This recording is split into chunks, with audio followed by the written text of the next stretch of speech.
ನಿಮ್ ಸರ್ಕಾರ ಆಡಳಿತಕ್ಕೆ ಬಂದು 2.5 ವರ್ಷ ಆಗಿದೆ, ಇನ್ನು ಯಾವುದೇ ತರದ ಅಭಿವೃದ್ಧಿ ಕಾಣಿಸ್ತಾ ಇಲ್ಲ. ಇದ್ರ ಬಗ್ಗೆ ನೀವೇನ್ ಹೇಳ್ತೀರಾ ಸರ್? ಮುಖ್ಯ ತಂತ್ರಿಗಳು ಗಾಡ್ ಹೋಗಿ ಯೋಚನೆ ಮಾಡ್ತಿದಾರೆ. ಸರ್ ಸರ್ ಪ್ರೆಸ್ಸು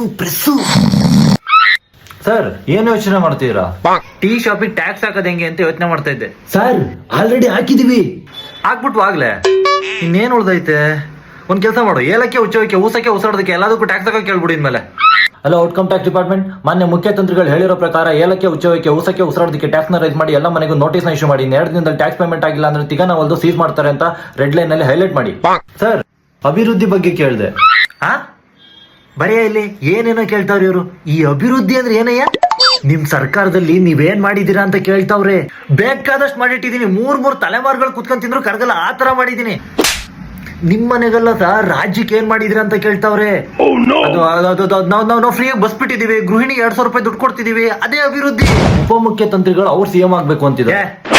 ನಾನಿರೋವರೆಗೂ ನಾನೇ ಮುಖ್ಯ ತಂತ್ರಿ, ಬೇರೆ ಯಾರಿಗೂ ಅವಕಾಶ ಇಲ್ಲ. ಬಿಟ್ಟಿ ಭಾಗ್ಯದ ಆಸೆಗೆ ರಾಜ್ಯನ ಕೊಳ್ಳೆ ಹೊಡೆಯೋ ಕಳ್ಳರಿಗೆ ಓಟಾಗಿ ಗೆಲ್ಸಿ 2.5 ವರ್ಷ ಆಯ್ತು, ಇನ್ನೂ ಸಿಎಂ ಸಿಟಿ ಕಿತ್ತಾಡ್ತಾನೆ ಇದಾರೆ. ಈ ದೇಶ ಸತ್ಪ್ರಜೆಗಳು ನೋಡು ಹೇಗೆ ನಿಂತಿಯಾರ ನೋಡು. ಇಂಥ ಜನ ಎಲ್ಲಿ ಸಿಗ್ತಾರೆ ನಿಮ್ಗೆ? ಹೊಡಿರಿ ಚಪ್ಪಾಳೆ, ಹೊಡಿರಿ.